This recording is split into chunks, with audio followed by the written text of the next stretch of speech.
El pasado 6 de abril, el Ministerio de Justicia y del Derecho en ejercicio de la potestad reglamentaria expidió el decreto 333 con el cual se hace una modificación a algunos artículos del decreto reglamentario único del sector justicia.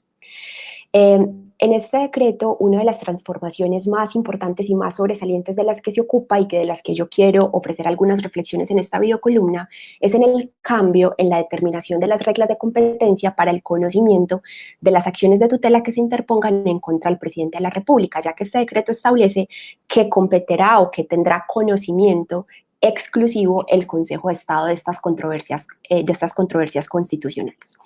Dentro de todos los argumentos que se presentan en la parte considerativa del decreto para poder justificar que sea el Consejo de Estado el que tenga o el que deba abocar conocimiento de estas controversias, hay dos argumentos en concreto que yo quisiera comentar. El primero es que allí se expone que todos los asuntos relacionados con la seguridad nacional y con las políticas, programas, estrategias relacionados con la erradicación de los cultivos de uso ilícito es lo que justifica que sea el Consejo de Estado, un tribunal de cierre, el que conozca de estos asuntos porque se están, digamos, ventilando asuntos de grandísima importancia nacional. Entonces, frente a este argumento es inevitable hacer una interpretación, es inevitable entender que allí se están ofreciendo unas argumentaciones y unas justificaciones de tipo de razón de Estado que por su deriva autoritaria riñe con la prevalencia de los derechos fundamentales, una de cuyas formas es establecer garantías procesales de protección de los derechos que consisten en que estas garantías deben interpretarse siempre a favor de los titulares de los derechos y desde ningún punto de vista deben interpretarse a favor del Estado o de alguna institución del gobierno nacional. Ahora, el segundo argumento que aparece en el decreto que también quisiera comentar es que allí se expone que en el ejercicio de las facultades ejecutivas, en concreto el ser jefe de Estado, jefe de gobierno y suprema autoridad administrativa, supone que todos los asuntos debatidos dentro del contenido normativo de las normas que expide el presidente de la República implican directamente la seguridad nacional y además porque tienen profundas, digamos, consecuencias nacionales, pero también internacionales, por lo cual explica el decreto, se justifica que sea el Consejo de Estado que por su experticia en materia funcional sea el que conozca de estas acciones de tutela. Este argumento tiene dos problemas en mi criterio. El primero es que desconoce el principio de la desconcentración judicial que está establecido en el artículo 228 de la Constitución, lo que implica que el desarrollo de la función judicial debe hacerse a partir de un criterio territorial que contribuya al acceso y a la tutela judicial efectiva. Ahora, la segunda razón de mi desacuerdo con este argumento que se presenta en el decreto es porque considero que hace una aplicación inadecuada del criterio de especialidad de la Administración de Justicia, puesto que obliga a que controversias que son eminentemente constitucionales, como aquellas que se debaten y se discuten en el escenario de la acción de tutela, deban ser conocidas por un juez que tenga una especialidad o un conocimiento en concreto, en este caso un conocimiento de la administración pública, con lo cual se estaría desconociendo que la Constitución entregó competencia a todos los jueces para el conocimiento de las acciones de tutela, pero además desconoce que todos los jueces tienen legitimidad interpretativa de los derechos fundamentales y al tiempo tienen un mandato, tienen un deber de aplicación directa de la Constitución. También quisiera comentar rápidamente un argumento adicional que presenta el ministro Wilson Ruiz cuando en diferentes entrevistas digamos, ha comparecido a la defensa de este decreto. Y allí el ministro una vez más acude a esta idea de la seguridad nacional, pero también, digamos, presenta un argumento que tiene que ver con la defensa de los intereses territoriales. Pero justamente habría, y yo creo que esto es algo que habría que responderle al ministro, que es justamente porque se trata de estos conflictos territoriales, es que debe garantizarse que sea un espacio judicial más cercano al ciudadano en el que se puedan dar estos debates. Digamos, no solamente por este nivel de cercanía que también tiene una interpretación desde el punto de vista democrático, sino porque también la determinación territorial de la competencia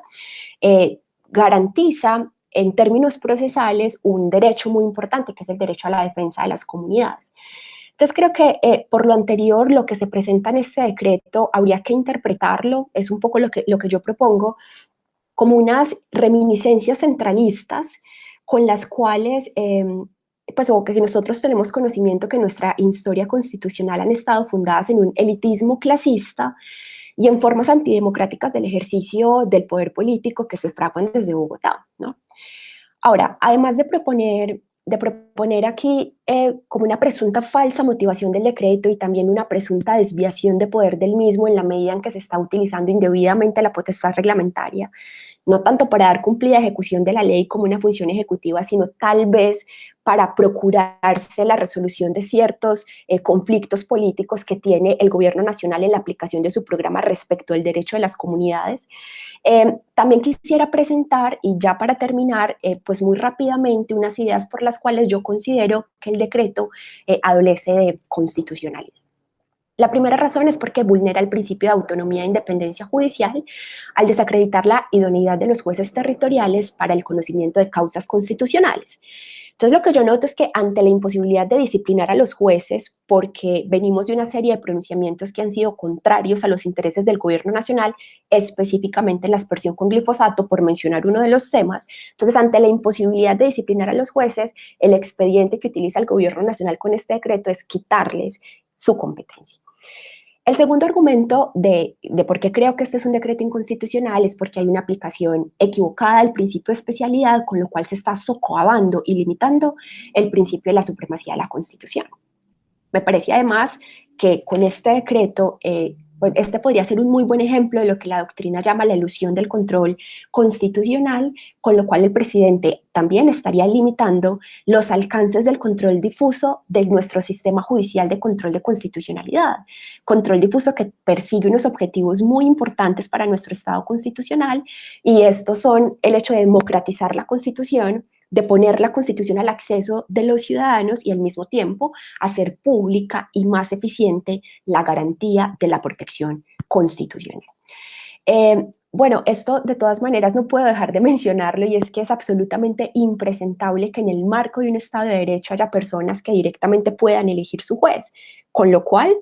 se estaría usurpando la competencia del legislador estatutario, tal como aparece en el artículo 152 de la Constitución. Bien, con todo lo anterior, yo lo que quería era pues mencionar algunas ideas por las cuales se puede impugnar la constitucionalidad del decreto, pero creo que hay una reflexión de fondo que es aún más importante. Y es que a pesar de todos los intentos de la Constitución del 91 y de los órganos jurisdiccionales para pensar cada vez unos controles más eficientes y eficaces al control